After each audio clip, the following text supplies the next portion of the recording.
Suddenly, the heavy church doors burst open, and a swarm of police officers stormed in. The congregation gasped, the choir stopped mid-song, and murmurs rippled through the hall. "Officer, what is the meaning of this?" Father Dogood demanded.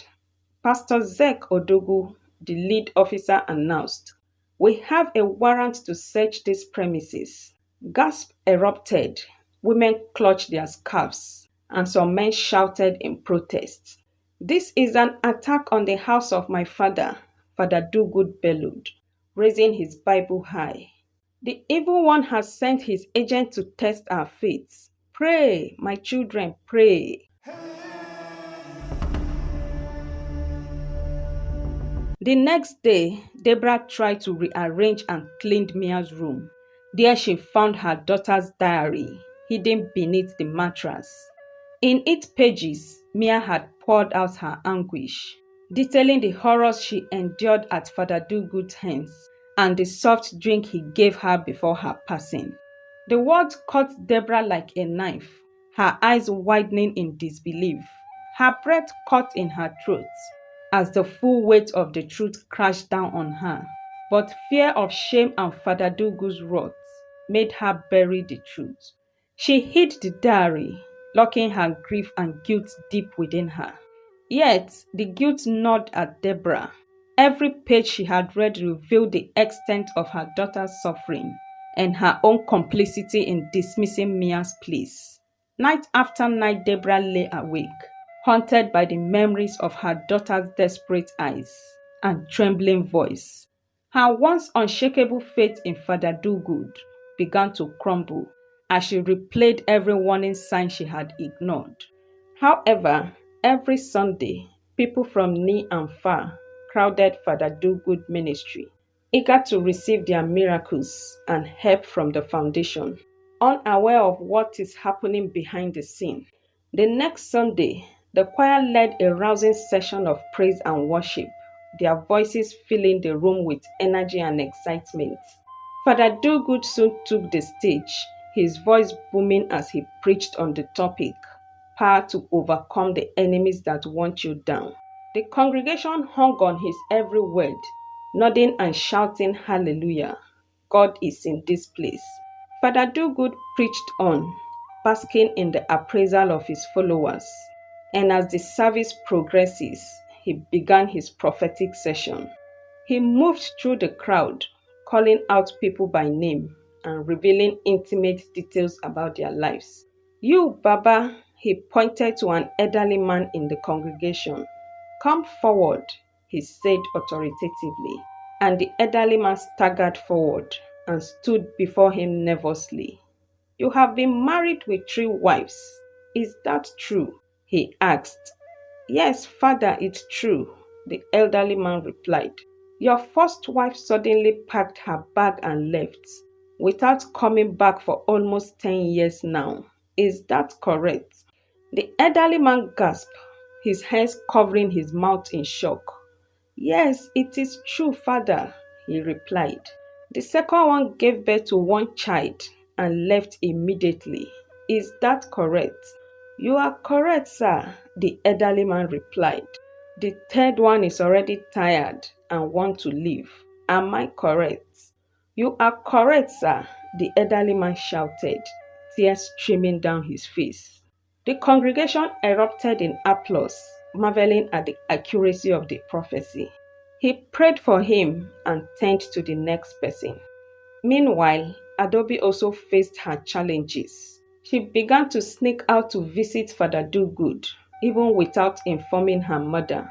And over time, their relationship became cordial and led to multiple secret abortions, which eventually caused irreversible damage to her womb.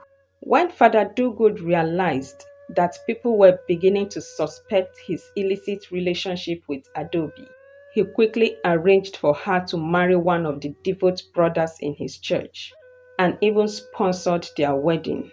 However, Adobe's marriage soon fell apart when her husband discovered, through medical examinations, that she can no longer conceive.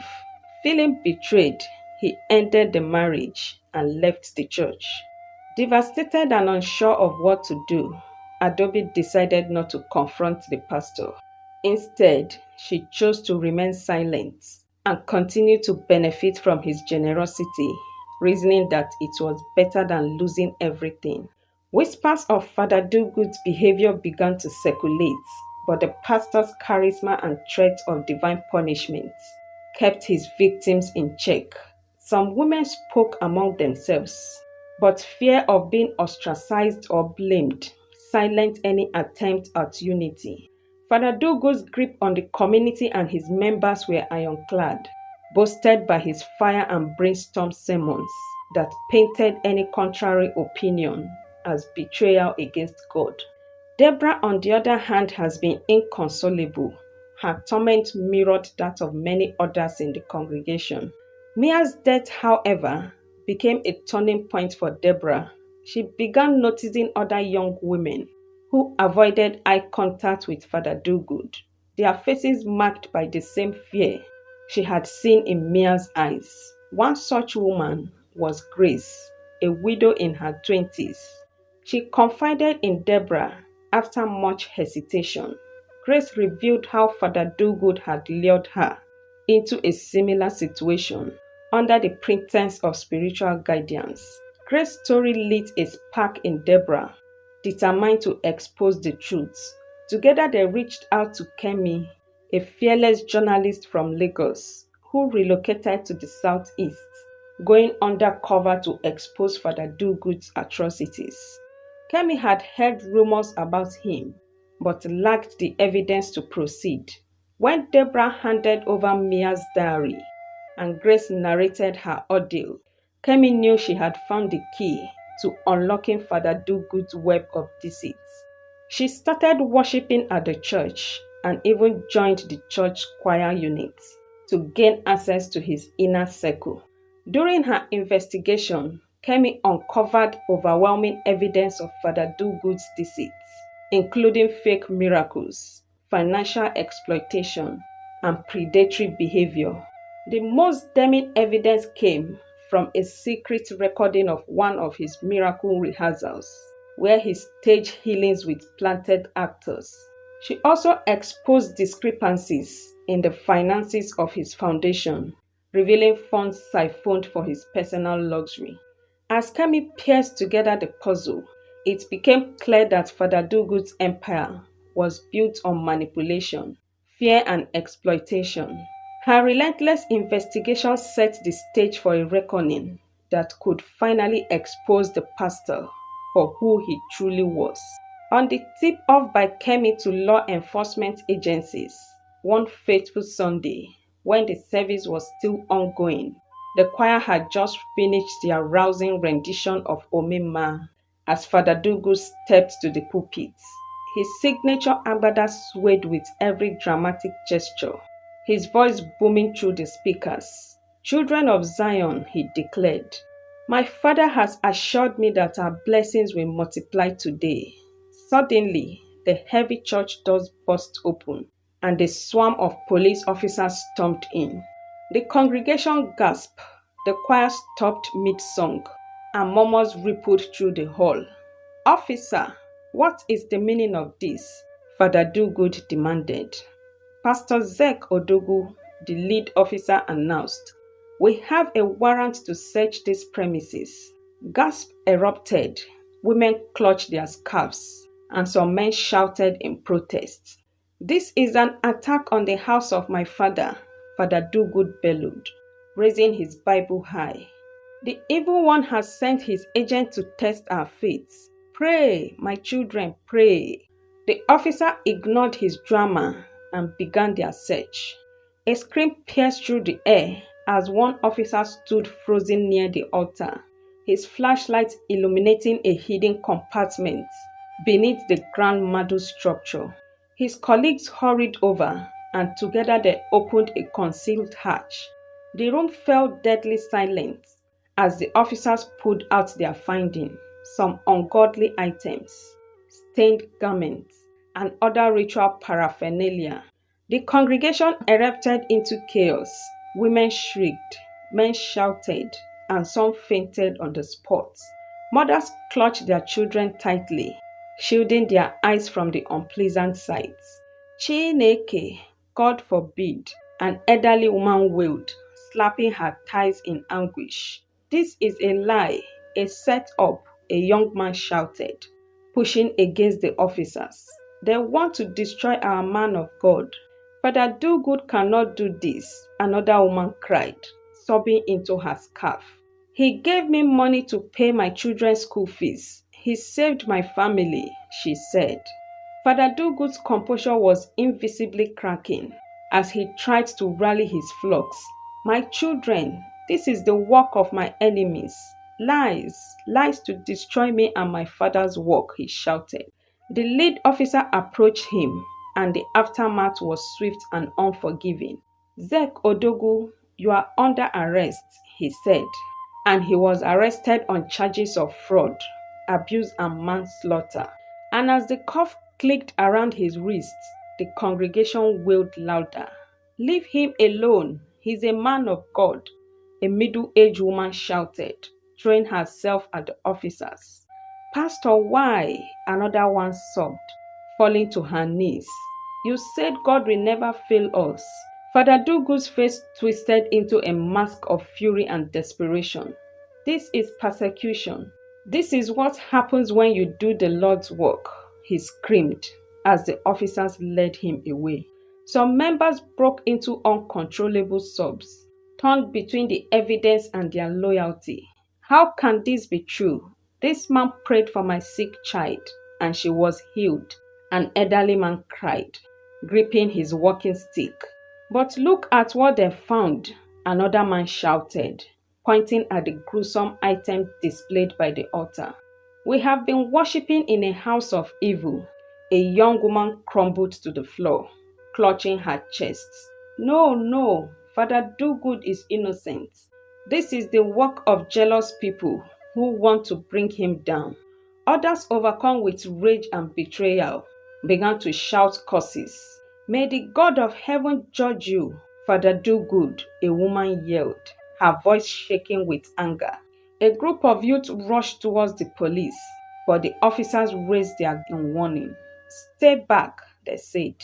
As the police van drove away with Father Do-Good, the once vibrant church hall descended into chaos. Some congregants knelt at the altar, praying through tears.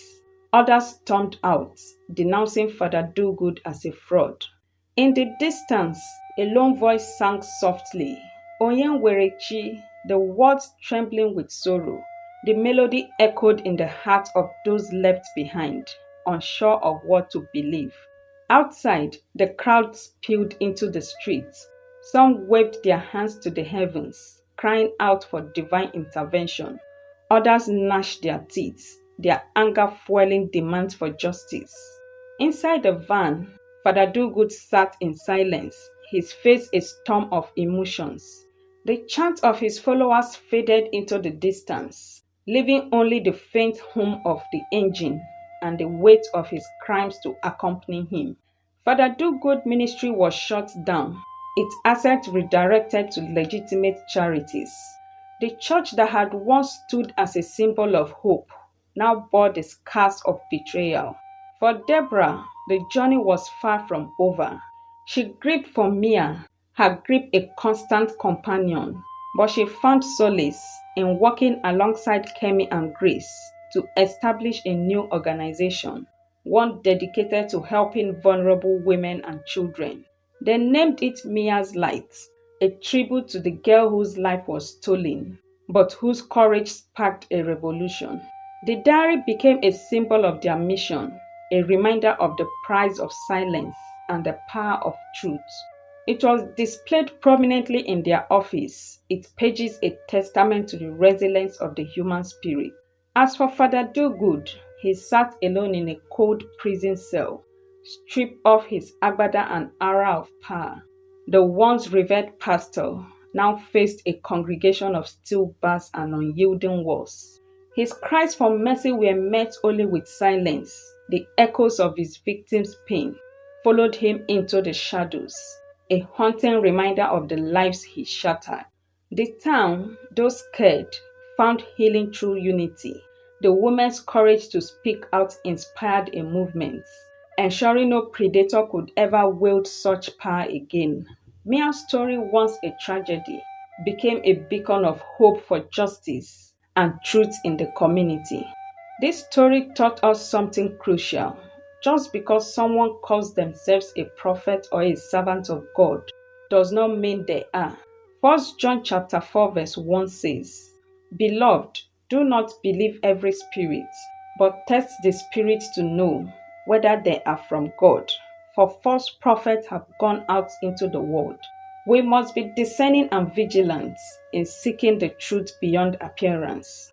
Not every church or prayer house represents God's light, and not every foundation for the needy has good intention.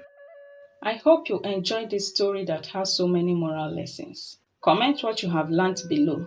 Please support the channel by liking the video, share to your friends and family, and please subscribe and hit the bell icon for more. Thanks and God bless you. See you in the other videos.